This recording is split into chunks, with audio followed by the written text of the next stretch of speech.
In 1909, the Navy purchased their first airship, the Mayfly.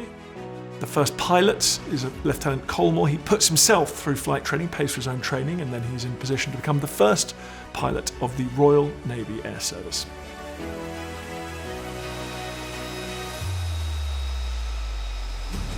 It's quite surreal. I always get told about like that first time, like you step up on the ladder up ship. It's meant to be like the most nerve-wracking thing you'll ever experience.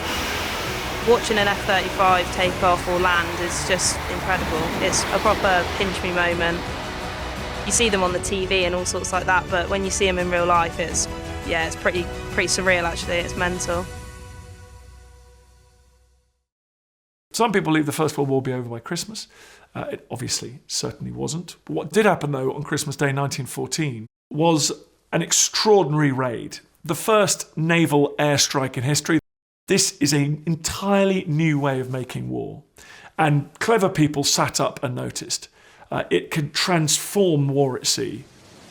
So we saw in November 1940 that the Italian fleet based in southern Italy was representing a real threat to our ability for the resupply convoys through the Mediterranean. Great Admiral Cunningham was faced with a quandary. How do you deal with the threat from the Italian Navy? And one of the ideas was what would be the application of naval aviation to get at this. The real brilliance of the insight was that the Italian fleet didn't need to be at sea to achieve that. That you could take off from afar and wreak damage. What we saw was how air power could influence the battle at sea. Deck landing was a very difficult business to judge.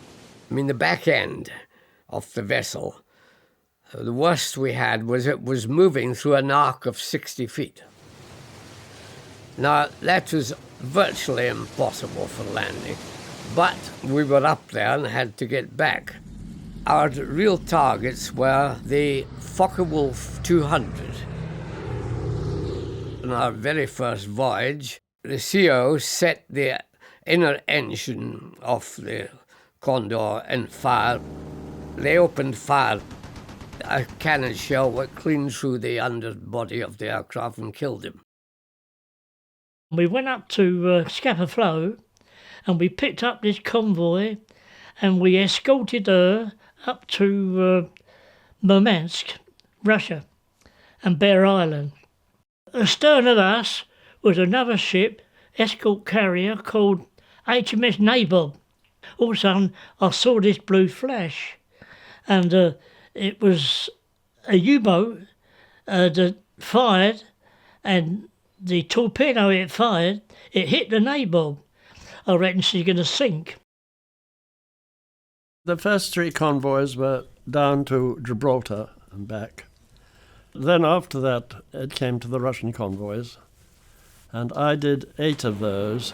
The U-boats would form a line, but they weren't always where they should be from their point of view, largely because of enigma.